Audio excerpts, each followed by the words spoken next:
Welcome to another edition of Travel with Val.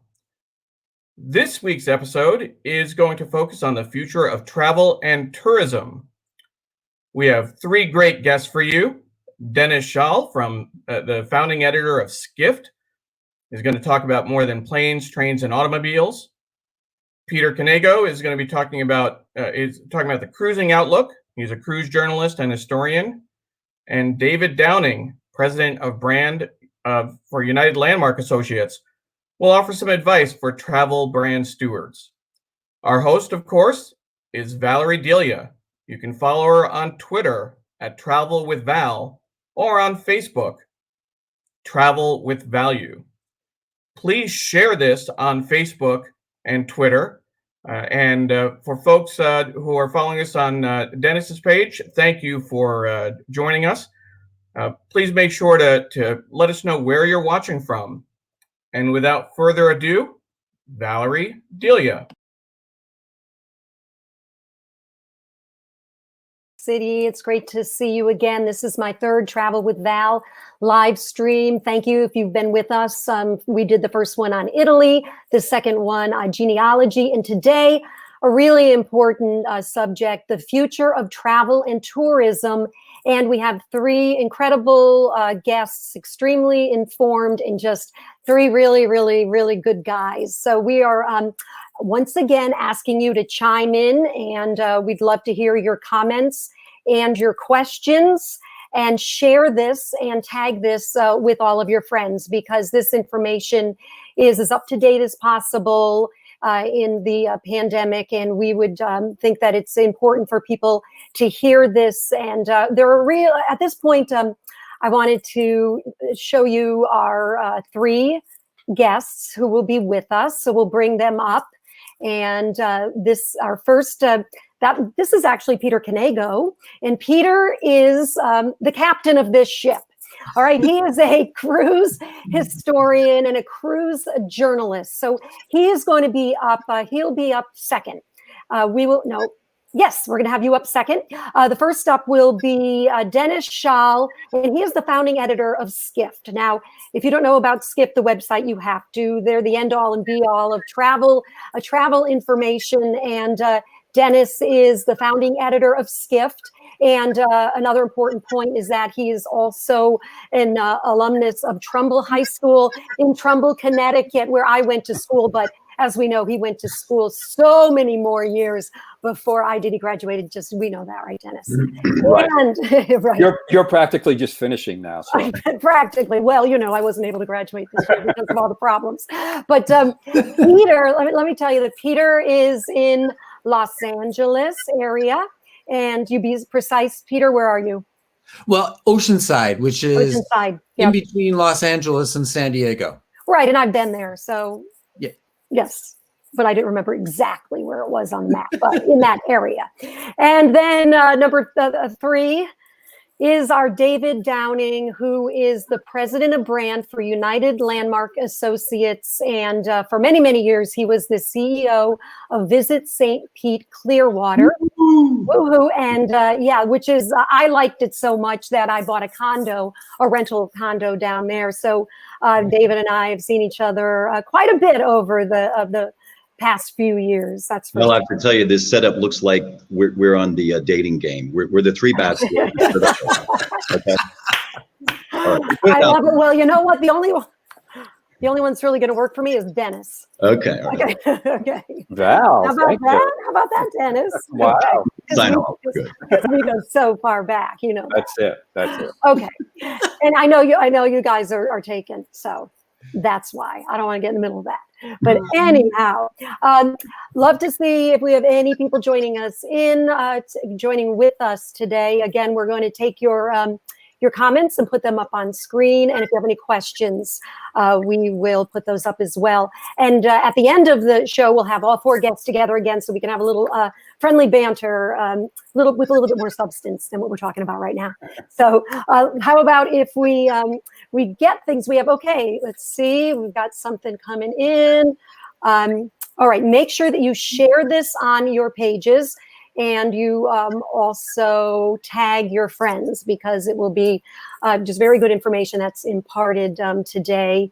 And you can watch it. The prior StreamYards that I've had on live streams are still on my site, so you can always go back and look at them if your friends are not available to see it today when it's live. So so how about it? How about we kick things off at this point? We kick things off with Dennis Schaal. And Dennis, I'm going to ask you some questions that nobody really has the answers to, but I know that you'll be able to give us some sense of what's happening with travel and tourism. And let's go to our first comment. This is Melissa Clerman. Hey, Melissa. Hi, Val. So great to see you all. I've actually traveled with both of you and Peter, and have known Dave for a long while. Yeah, we sure have.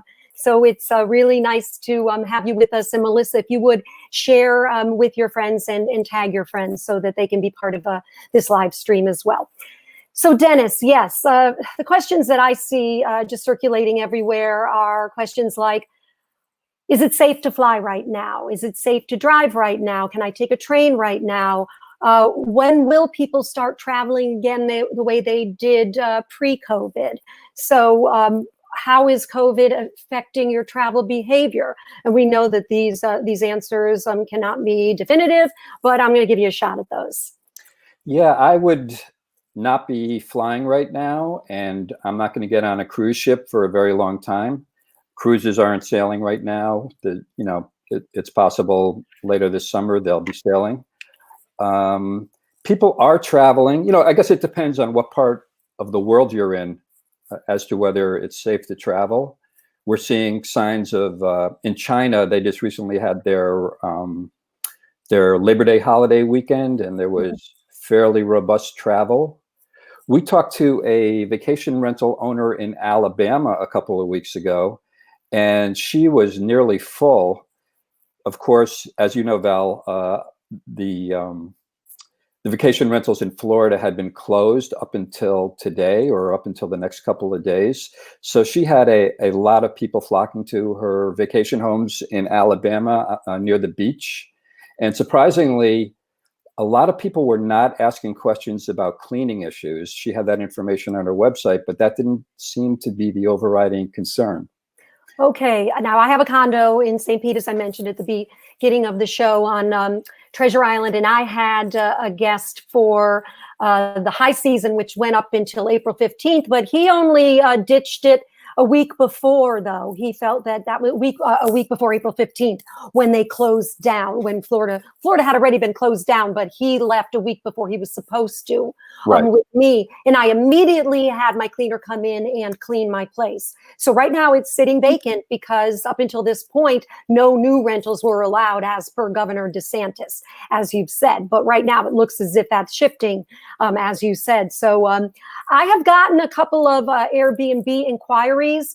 But in my case, people can only rent 1 month in advance for 1 month rentals. But people wanted immediate rentals. They say, I want to get down there. And I'm thinking, are they just ditching out of where they are? This one person was from Canada and said they want to get down there within the next week. So that's what I'm surmising. Right. And well, you're going to see all kinds of different cleaning protocols from the different hotels and Airbnb. Airbnb is instituting something where if you sign on to follow their enhanced cleaning protocols, you're going to get a badge on your website, on your listing, showing that your place is clean. They're going to have a 24-hour buffer between reservations, so automatically on their site, you can't book back-to-back reservations. So it could be, a real differentiator. I was going to talk. Yeah, go ahead, Val. Oh, I was just going to say, I would feel much more comfortable in a condo that I know is clean and that there has been time between the rentals than going into a hotel at this point. Right. So I was going to talk about that. Actually, I could show a slide about drive vacations. And this is from Skift research. And we saw coming out of the last recession, 2007, 2008, that people started driving a lot, and travel expenses in 2007 were driving expenses were 9.2% of overall travel expenses. Hmm. By 2013, they reached 12.3%. So road trips came back first, and eventually they went down again. And actually, I was going to talk about that because Brian Chesky of Airbnb, he says that near is the new far, that they're seeing, a big uptick in driving vacations. He believes that this is the future of travel, that travel will be redistributed, that people will avoid staying in hotels in big cities. They'll opt for condos and vacation rentals in the outskirts of cities. People will opt for longer stays. Of course, the hotels say, they're not buying it. A ton of hotels are going to go out of business, but they're definitely going to still be around. Maybe some people will prefer condos. You don't have to intermingle with. Sure. Yeah, exactly. The elevator. Yeah, because I'm feeling that way about going down there myself. I feel like I can just hunker down in my condo and not feel like I have to be exposed to, the masses. We're seeing some nice comments coming in right now. And Jimmy Gelfand, another Trumbull High School graduate who was my year. How about that? And Jimmy, I don't know if you, I call you Jimmy now. It says James, but I don't know if you heard me say that Dennis Schaal is also a THS alum. So Jimmy says, we are concentrating on the drive market. Now, I know that he is from West Palm area, I believe, when I see him on Facebook. If you feel comfortable traveling, you will. If you don't, you won't. Personal choice is the driver on travel. Yeah, there's a lot to be said for that, Dennis. I think there are people who just feel like, hey, I'm going to go no matter what. But I find it interesting that you say no as a travel person. I'm a travel person also. And it's really got me thinking, you might say, oh, Val, she's going to go anywhere. But I know I'm going to drive down to Florida with a friend of mine, meet my brother in Richmond and do a convoy of cars getting down to Florida. Not because I haven't been able to find a nonstop flight to Tampa that doesn't cost too much money. There's a lot of stops being made now. I don't know if you've recognized that, Dennis. Well, I want to show a photo of Hong Kong airport. And there was an interesting, if you're the type of person that got agita from flying beforehand, just wait to the experience now. So this photo was taken by a journalist named Laurel Chor, and she detailed flying from Paris to London to Hong Kong on British Airways. Mm-hmm. Everyone got quarantined. Wow. She had to have an 8-hour wait at Hong Kong airport in order to just get tested. She went through immigration. She went through so many checkpoints that she couldn't even remember them all. She had to go through immigration, get her bags, get on a bus, drop the bags off at another location so they could get tested, wait 8 hours, sign quarantine orders, get your thermometer, spit into a cup, into a tube. It's not going to be pretty for a long time. This is just an anecdote. NBC's infectious disease doctor took all his precautions and he still got COVID, and he thinks he got COVID from the airplane. He said he had his gloves on, he had a mask on, but he said what he didn't have were goggles on. He says he thinks that he contracted COVID through his eyes, right? And now he's going to be wearing goggles. And I thought, man, and then I saw somebody wearing some big cape, which is the new airline fashion. And, it's crazy. It is. Did you see that Frontier Airlines tried to sell an empty middle seat? In other words, you could pay extra to ensure that you don't have someone sitting next to you. That was dropped. The passenger experience is really going to change. Ryanair is talking about different new regulations on, what you can bring on the plane in terms of carry-ons, and having to ask a flight attendant in order to go to the bathroom because they want to limit, movement in the cabin. There's going to be all different kinds of boarding procedures. Yeah. So I just saw Donna Bello, one of my college classmates, and I think Donna said she was headed out to, was it Park City, Utah? And she said she has no fear of flying at all. So Donna, good for you. Are you taking your twins? I really honor that you're doing that.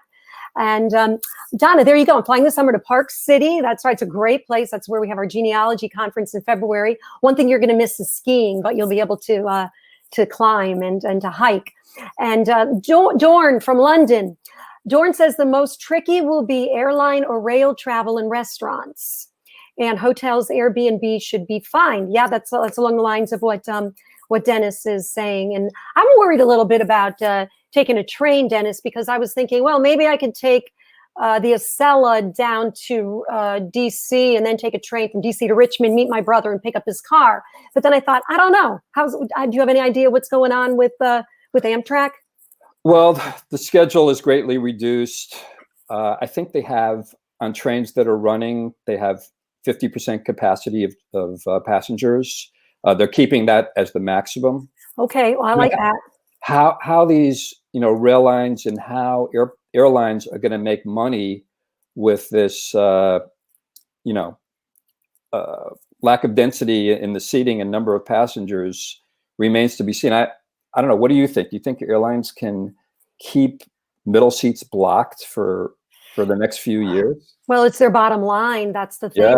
I would love it for them to do that. I was thinking you were saying that they were selling middle seats for really cheap. No. As a way to make money. They were selling safety measures, basically. Okay. All right. Now we have some more. I love it when Liberina Russi joins us. She is a beautiful paisan from Castelfranco in Miscano. And I can read what she says. Is it ciao, Valerie? It's so beautiful to hear you speak. I don't understand much, but it's a pleasure to listen. Good day to you. Grazie, Liberina. Grazie. It breaks my heart, Dennis, that, it will be near travel that will come back first. I'm, worried about my beautiful Italy, but we're going to continue to cover that as we go along. Stephanie. Now, Stephanie is in the place in the world that this girl wants to go to more than any other place that I've never been to. She's in the Seychelles. So hi, Val. Greetings from the Seychelles. Most of our economy is tourism, so most of the country is unemployed. Sorry to hear that, Stephanie. Cruise ships have been banned from Seychelles for 2 years, and things are pretty bad here. Although I know that, Stephanie, when I was reading, however, that they were making some strides in bringing people back in the fall. And I was thinking hard about that. And I know that Stephanie is actually building herself a beautiful home above the water. So good for you, Stephanie. Hey, Val, Yes. Speaking of cruise ships being banned, this whole crisis raises the question, is the over-tourism problem finished? There was such a major problem with, too many cruise ships coming into port and overcrowded destinations. So have we seen peak travel? Are the best days of travel behind it? And will the over-tourism problem become a non-issue in the future? That's a good point. And will nature come back? Because we're seeing nature overrunning national parks and streets, and I don't know if over-tourism was a good thing. So maybe this will be some shift in balance, and maybe there'll be some equilibrium. But that was a beautiful segue to our next guest, Dennis, and we're going to put you backstage, and we're going to come back at the end of the show, and we're going to now bring in Peter Knego, who is a cruise historian. And let's just take one more. There's Joseph Scelsa, and Joe is with the Italian-American Museum down in Little Italy, which is being renovated right now. And he has a very nice comment. Please let me know when you'll be doing your next broadcast, and I will post to the museum news. Thank you, Dr. Joe Scelsa. That's very generous of you. I appreciate that. Peter Knego, welcome to the program. Thank you, Val. Great to be here with you. It's great to have you with us, Peter, because you and I have taken so many fun cruises together, and that's just another heartbreaking thing to see that these ships are just not sailing, and what happened with these ships and the number of outbreaks on board these ships. So what could you tell us about cruising right now and going forward? I will say Bahamas Paradise Cruise Line sent me a press release that said they're actually going to be cruising from Palm Beach to Freeport very soon, the end of June. I read that. I guess we'll have to tune back in early June and see if that actually happens. I think some of the cruise lines are trying to make announcements about possible itineraries returning, just so that they keep people who love cruising, involved and hopeful that this is going to return to some sort of stage of, not normalcy, but just offering something to look forward to. But I think it's all going to depend on what unfolds over the next few weeks, months. I don't see cruising returning to any sort of real normalcy for a few years. I think we have to wait until there's actually a vaccine or a really good treatment for COVID. And also the other aspects that influence cruising, which is air travel, which sounds absolutely horrible right now, and doesn't look like it's going to improve anytime soon. And even if you don't book a middle seat, the droplets are supposed to spread 8 feet. So if you don't have a middle seat, you're still in danger of getting the virus from people in the row in front of you or behind you. So it's all very, very scary at the moment, for anybody that's in one of the more affected categories of health or age. So I think, anything but essential travel right now is a little crazy. That Peter, said, there's a big allegiance, though, to the cruise industry from certain people. Do you think those people will be the first to return, or are they ready to at this point? There are all kinds of people that, people who love cruising are dying to get back on ships. And there may be people that have had the virus, or they don't feel that they're in any sort of danger from the virus because they're younger or for whatever reason, they want to get back on ships. And they'll probably be the people that, if they do it and they come back from the ships and everything's okay, that'll be a really good beacon that, we can get the ships operating again and start itineraries.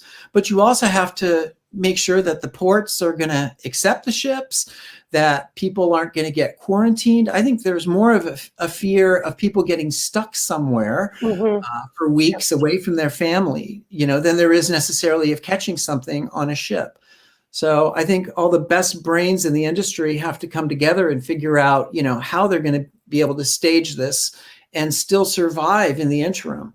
I do think that when this is all over with, hopefully sooner than later, there will still be ships. There will still be people who want to take a cruise. There will still be places to go. So I think the long-term vision is that cruising will come back and it will be strong and it will continue as it did before. Remember, after 9/11, nobody, a lot of cruise lines went bankrupt. After the Achille Lauro hijacking, same thing. This is much worse. But there was light at the end of the tunnel and things got back to normal after all of the other aberrations that happened. So, now there was a question that was just up. Could we go back to that, Neil? Jeff Davies, he says, this relates. Cruise ships made announcements this past week that 2021 and 2022 sales are strong. Banning cruise ships only hurts the local economy where they go. I would guess any bans would be lifted once the media coverage subsides. What's your feeling on that, Peter? I think it's completely unpredictable. Cruise ships have been a real good thing to blame, not only for, over tourism, now COVID. I think the media is hopping for a story. So I think if there were to be any sort of an issue, that, a cruise ship can set sail and everything is fine in that port that it's supposed to go to. And then there's the slightest blip of some sort of concern. And then they arrive and then all of a sudden find themselves blocked or unable to visit that port. So I would approach that very cautiously at this point in time. All right. Peter, I wanted to ask you, and I don't know how people are going to react to this, but how can you set sail from home?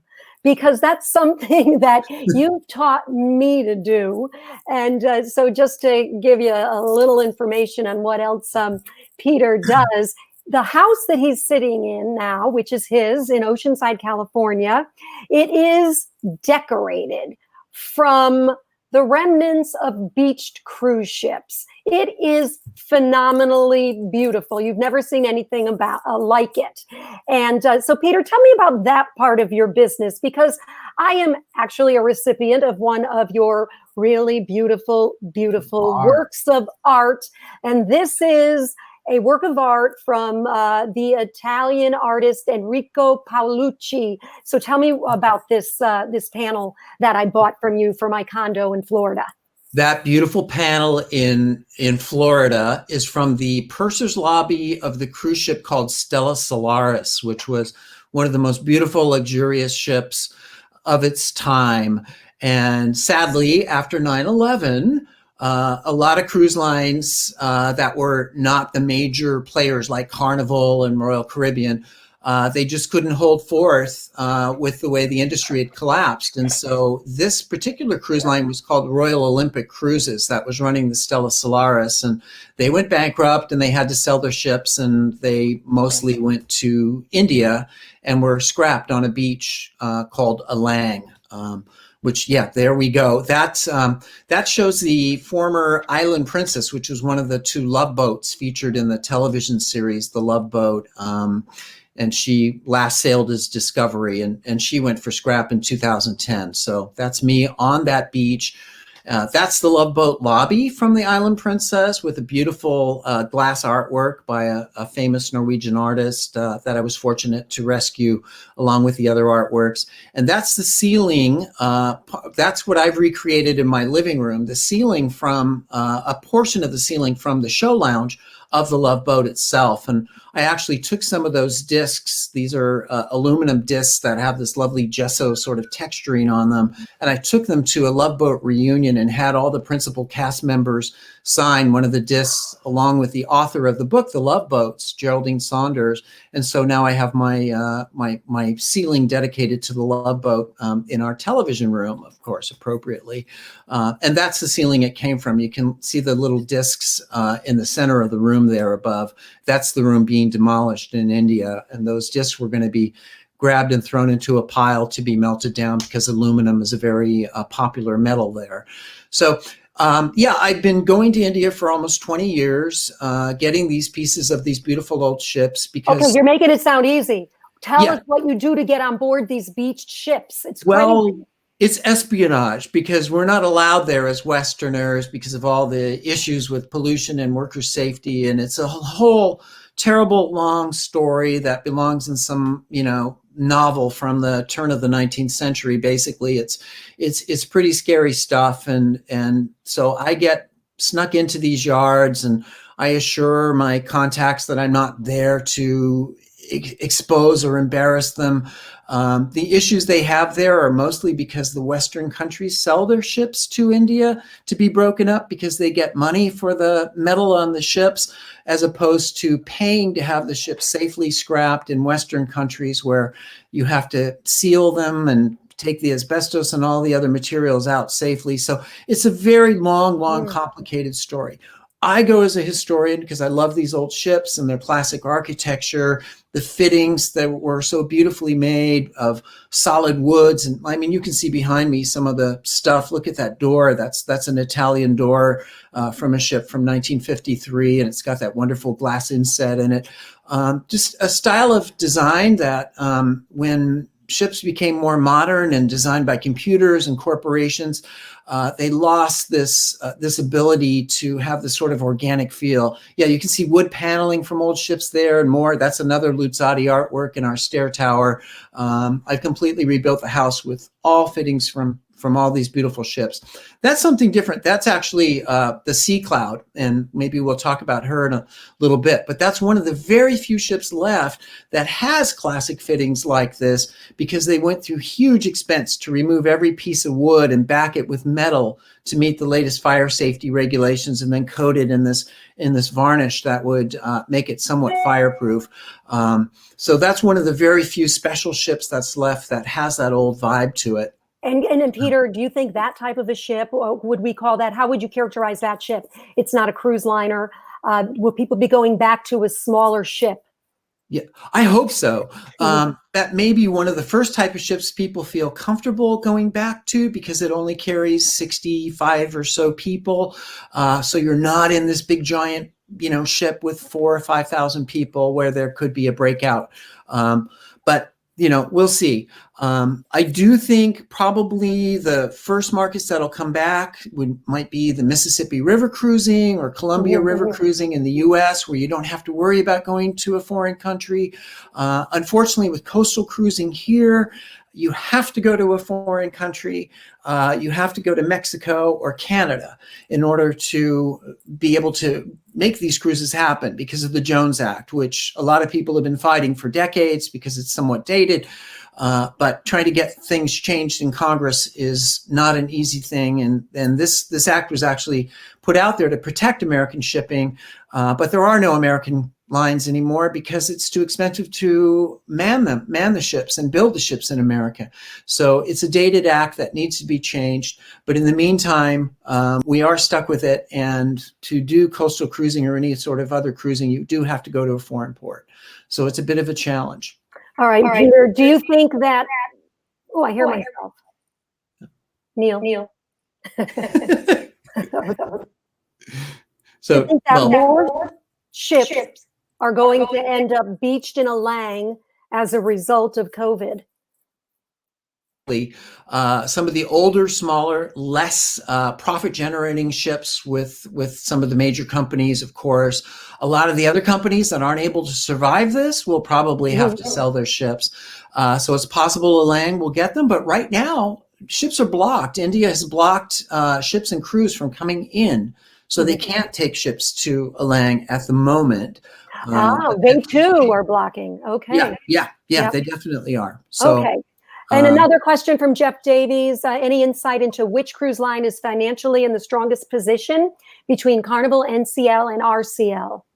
That I don't know the financial situations with these lines. My bet on that would probably be Carnival, because when they purchase their ships, they usually purchase them with cash. So they're not, paying huge interest loans for the actual fleet that they own. That's pretty much theirs outright. I think Mickey Arison figured that out early on and was way ahead of the curve. NCL had an issue where they actually announced that they would not be liquid for much longer if this were to carry on. But then the next day they took that back and said, oh yeah, we got the financing we needed.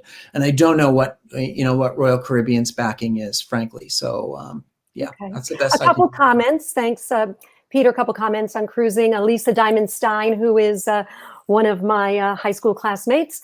Cruise ships were floating petri dishes before COVID-19. Can you imagine? Cannot imagine taking a cruise right now. A lot of people feel that way. That petri dish line is, very popular, and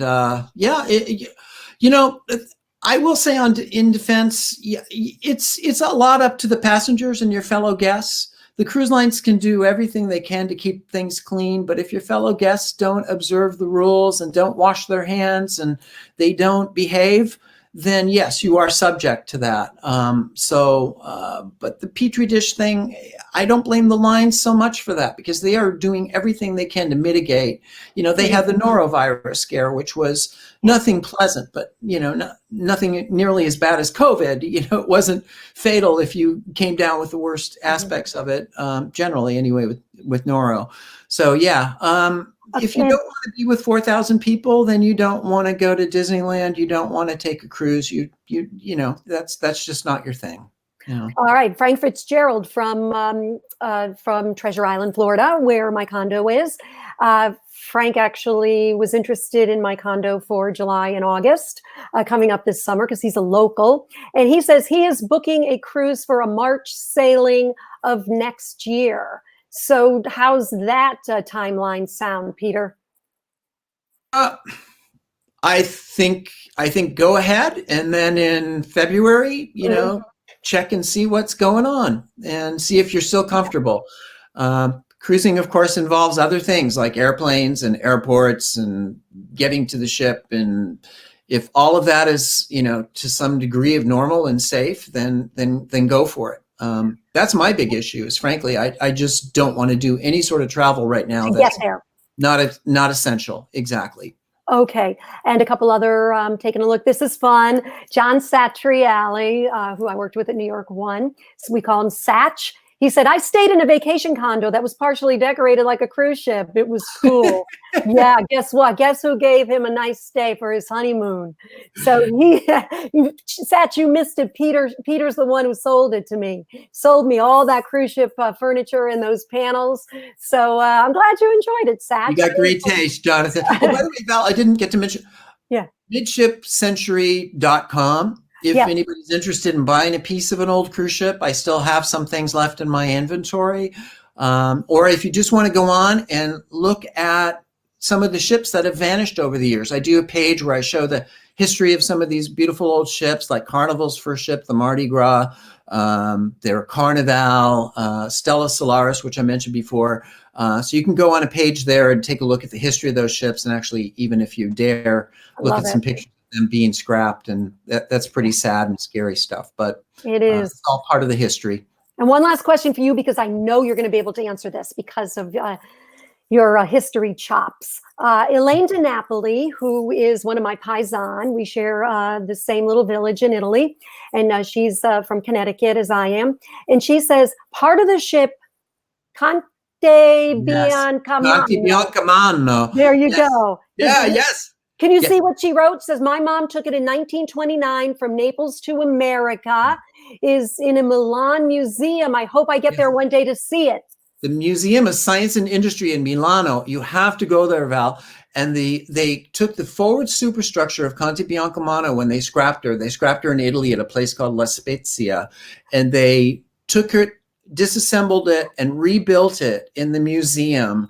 And the forward lounge is there, which has this magnificent sculptured ceiling, and the ballroom is what it was called. So it's fantastic. The bridge is there, the whole forward superstructure. I don't think there's anything like it in the world. So yes. Yeah. Yes. All right. We're going to end on that note right now. We're going to put you backstage, Peter. We're going to now bring in our third guest, and you're going to come back because we do have some other comments like, of course, Satch says, okay, let's not go overboard about being in my condo. Ha, ha, ha. Okay. So let's move on now. Thanks, Peter. It's all great information. Thank you, Val. Okay. Coming up next is David Downing, and David is the president of brand for United Landmark Associates. And David, thank you for holding down the fort down there for us. We're getting to you now, and we're I've been a party with Peter in his mansion. Oh my God, you have to. Yeah, it's awesome. Gorgeous. You would love it. He should have his own reality show, Cruise Ship Detective. That's really interesting. I want to talk to him offline. Yeah, it's totally cool. When we get back on with all of you guys. So, David, we brought you on board because you were the former CEO of Visit St. Pete Clearwater, and now you are the president of brand for United Landmark Associates. And a lot of people are asking, how do you position your brand at this point to appeal to people and not to go into that dour place about COVID? How are these brands even going to come back? So can you go into that for us? I know you have 5 tips for us. Yeah, I'm gonna zoom in and out of this conversation. I'm gonna go macro to micro because there's a lot of different. I'm looking at some of the comments. There's people from a lot of different areas that might benefit from what we're talking about. But there's a list of 5 things that I'm gonna run through real quick here. Is number 1, don't give your brand coronavirus. That's a little bit edgy, but you'll understand in a minute. There's no hold music for your brand. Remind, redirect, reinforce is what you're doing with your brand right now. Learn your lesson and then partner. So the first one is kind of, like I said, it's stressing the point to prove the point. But look, if you aren't a specialist, if you weren't broadcasting or tweeting or talking about pandemics before in any of your channels, please don't start doing it now. This is not the time for it. Don't fly into a space that isn't an authentic space for you to be in. So, and I get the instinct. The instinct is there. A lot of people think they're doing good, that they're informing the public. Trust me, the public is getting their information from sources other than yours, unless you are a source provider for this very thing. So, it's a lot like journalists. When you have to run a correction, A journalist will not repeat, or a good news source, a good media won't repeat what the error was. They'll say what the correction was. So, for example, Valerie Delia is 29 years old. In Tuesday's edition, we said otherwise, right? So don't bring it back on. This kind of goes back into, unless you have an authentic space with your brand, a reason for it. A lot of the big pizza chains right now have done this, and they've done it effectively, like, because there's a reason. Okay, we heat our pizzas to 500 degrees. They're put together by robots. They're delivered to your door, and they're, you hit the bell and run like it's a bomb, or an orphan or something is at your door.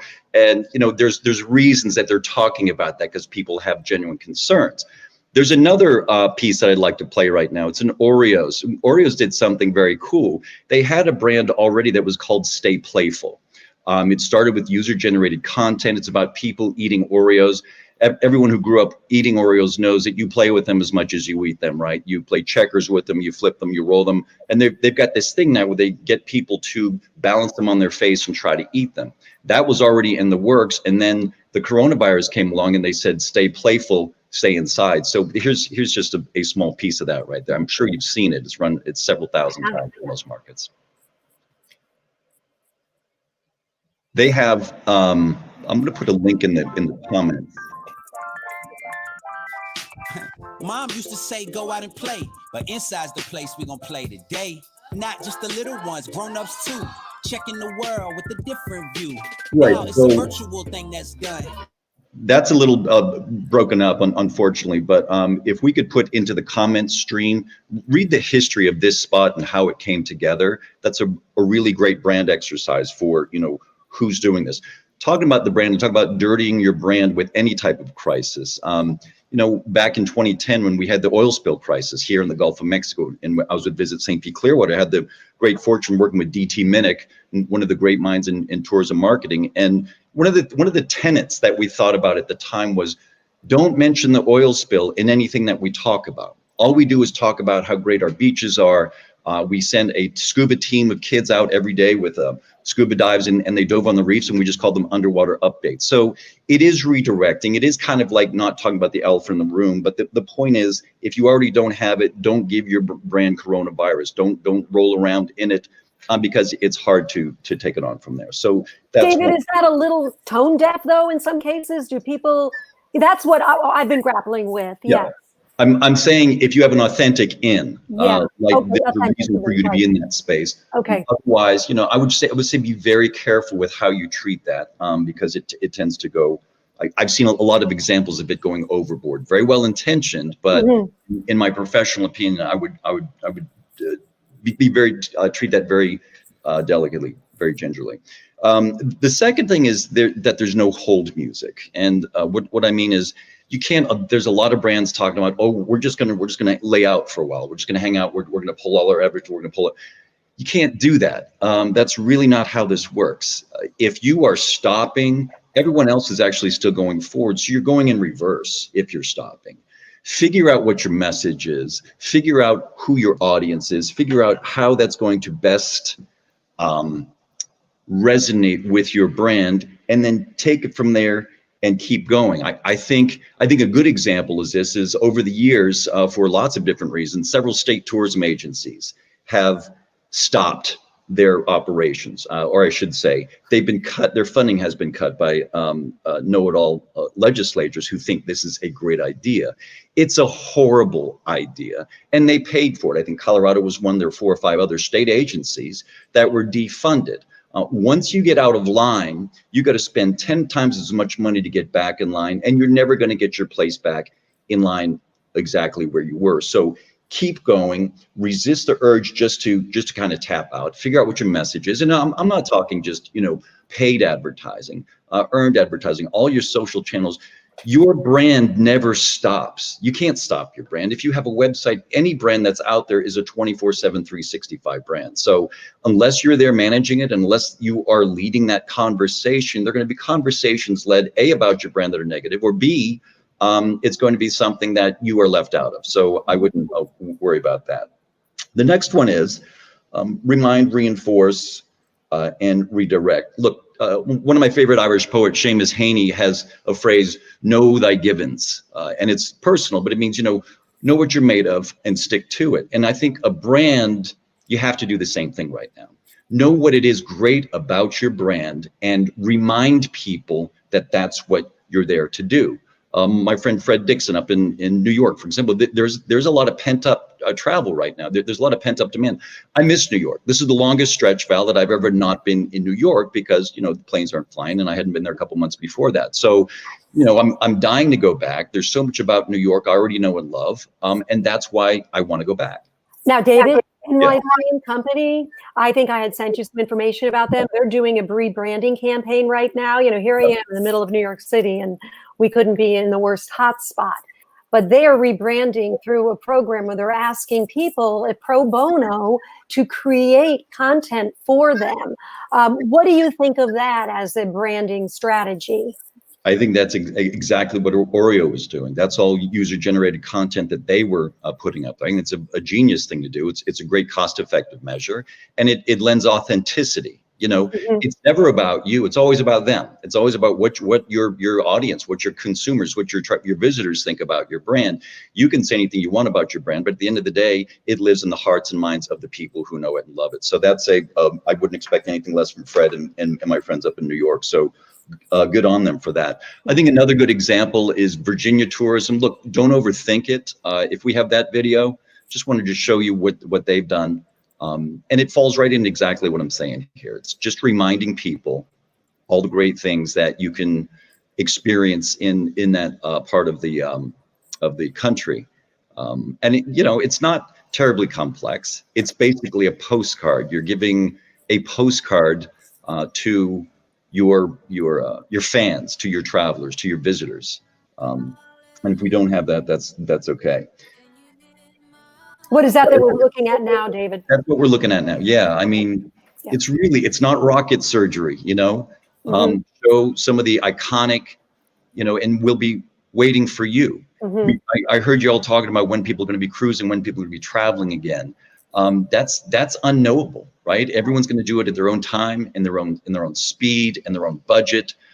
So to even try to predict that is a little bit of a fool's errand. So focus on your brand, focus on what you're putting out there. Get some authenticity. I wouldn't go into. I really don't believe when travel comes back that anyone's going to go on these new expeditions to unknown places. I think they're going to want the travel version of comfort food. They're going to want to go back to places they know and love for the reasons that they've always has always attracted them. So I would say just don't overthink it. Now, given that, I'll just talk about Florida for just a minute here, because Florida is such a juggernaut for tourism. There are two things about this that really do impact how much a destination is going to be affected by this. Affected by this.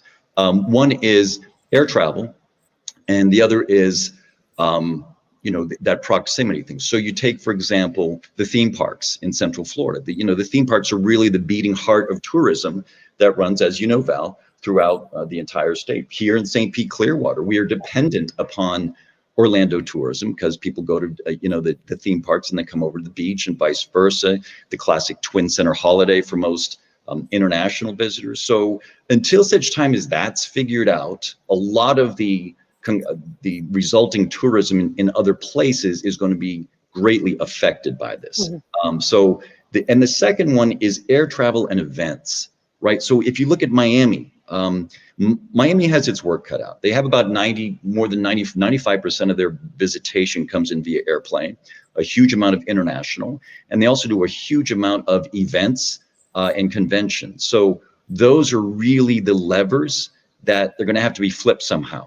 They're going to have to; those are going to be addressed. That's a tough road right now because we don't know and we can't give any timeline. So, but those are things just to keep your eye on moving forward. Okay, I have a comment coming in. Now, this is from Chris Minner. I don't know if I'm pronouncing that right, but agree that there's no hold music. We see Sojourn reporting that searches for Tampa Bay travel are higher than they were a year ago. If you can't travel now, you can plan for the future. That's positive. And that's exactly right. Tampa Airport. Look, all the airports right now, they're trying to figure out how to move forward in that. And they really do have it tough because there is no schedule.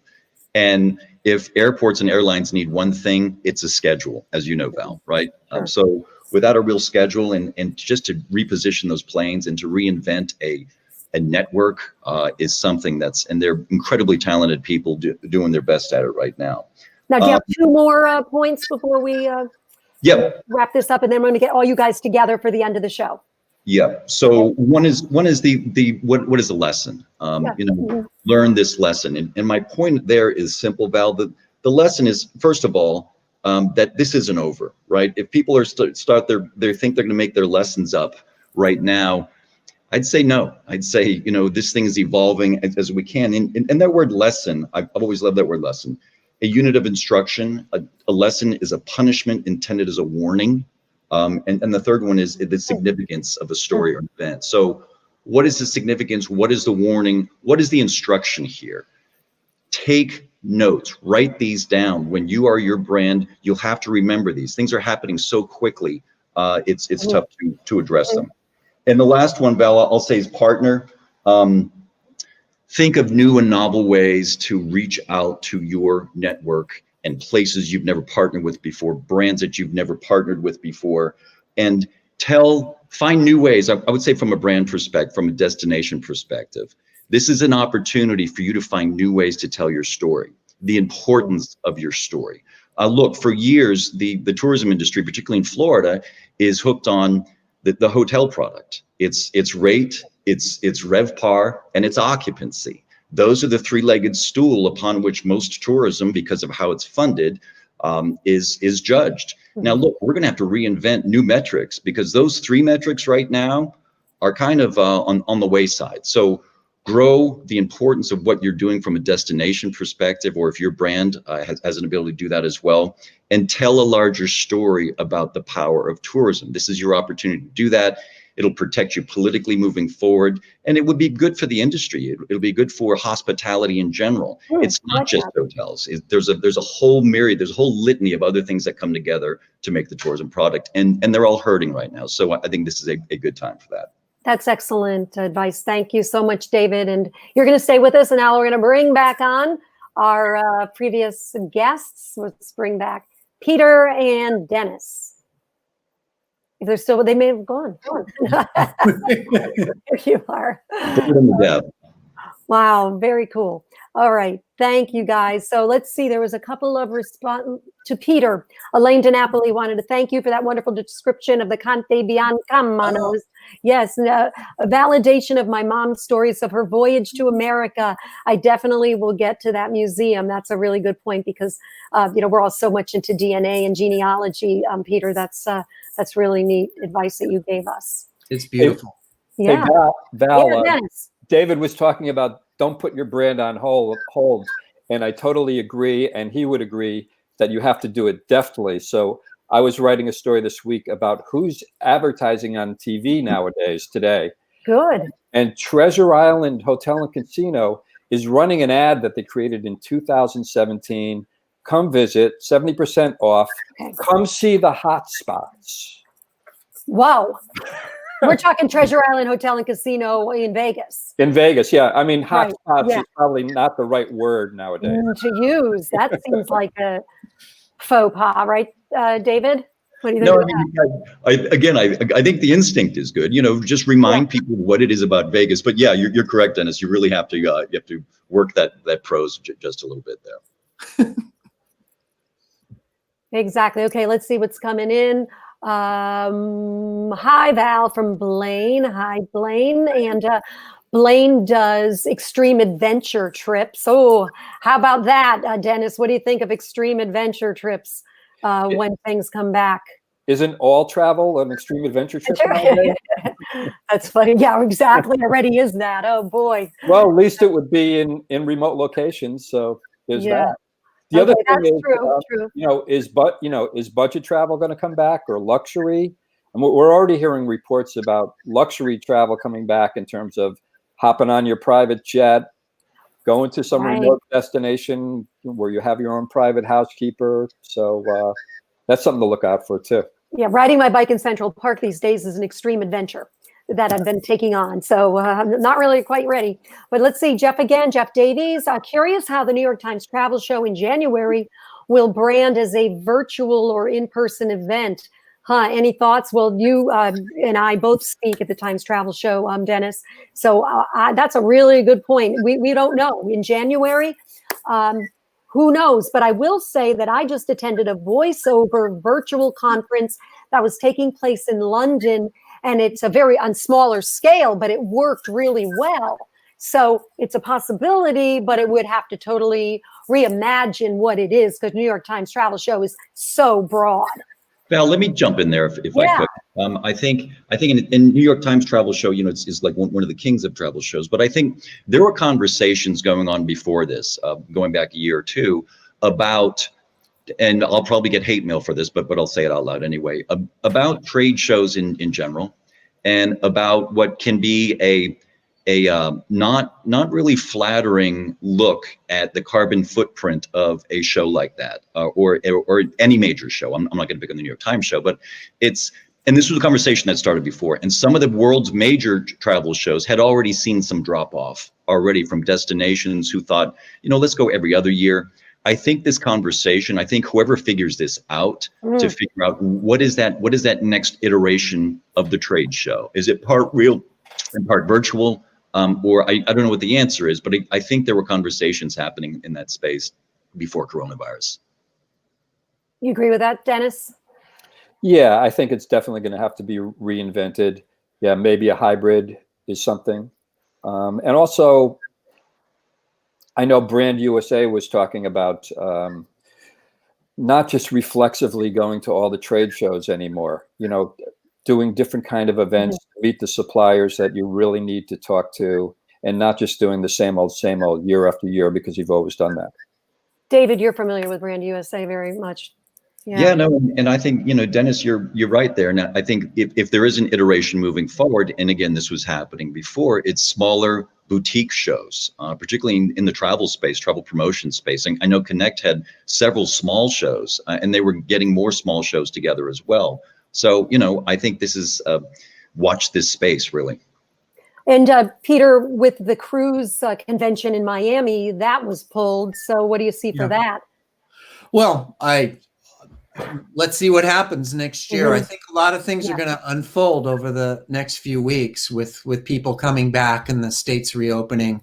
Let's see how all that goes, and then I can make a, Even I know nobody knows. Yeah.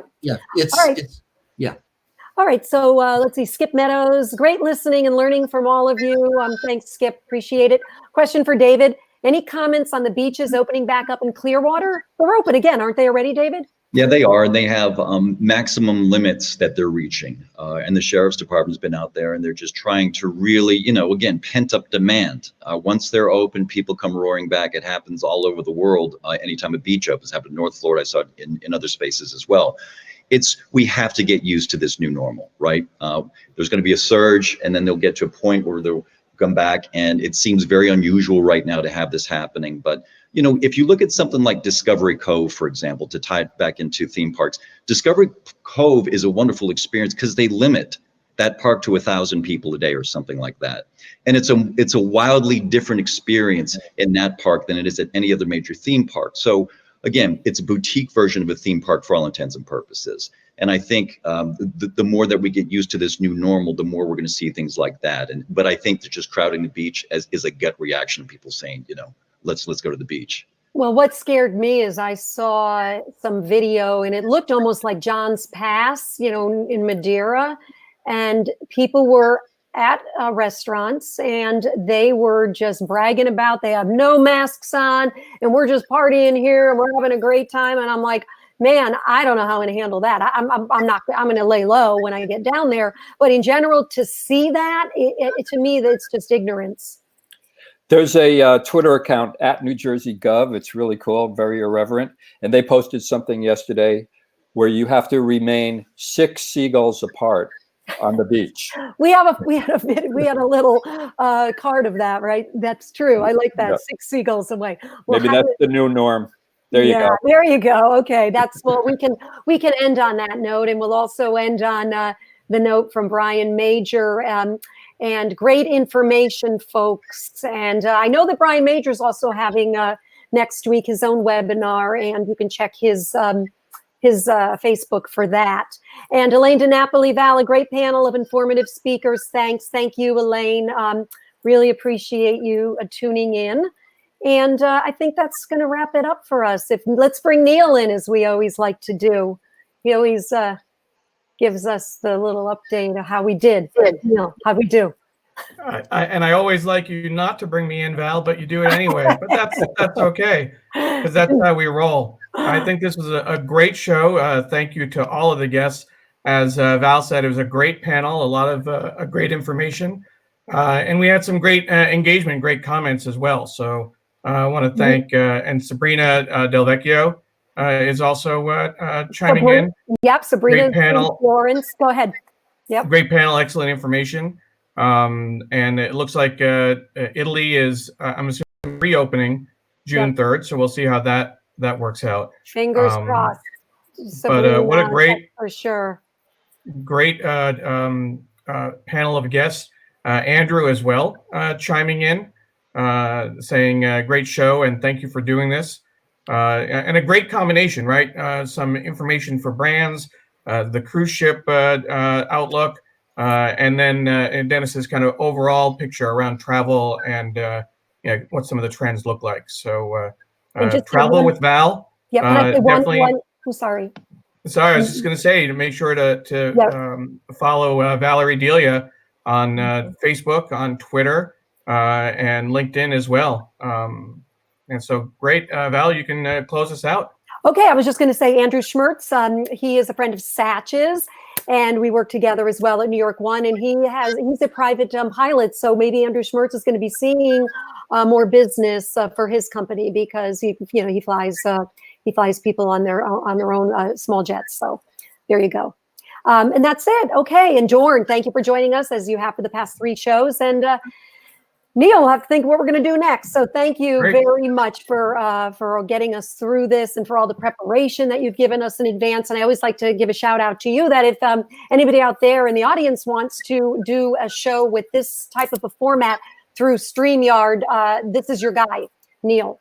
And Neil Craig. And I met Neil through Sri Srinivasan, who probably everybody in New York knows because he's the social media guy. And he's the one who turned me on to this because I went to the virtual social media conference. It was in April or March or April. And I was turned on to this. And I said, okay, I'm going to try that. Well, thank you, Valerie. I really appreciate that. And I'll just share my contact information on the screen if people are interested. We do a number of shows like this. You can email me at neil@neilparek.org, and we'll see that on the screen in just a moment.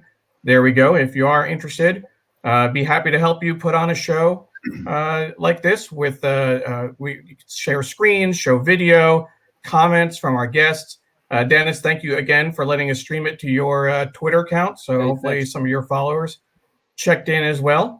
And with that, we'll call the show to a close. Thank you, everyone. Thanks. Love you guys, all of you. Fabulous. Right back. Bye-bye. Thank you. Ciao. Bye-bye.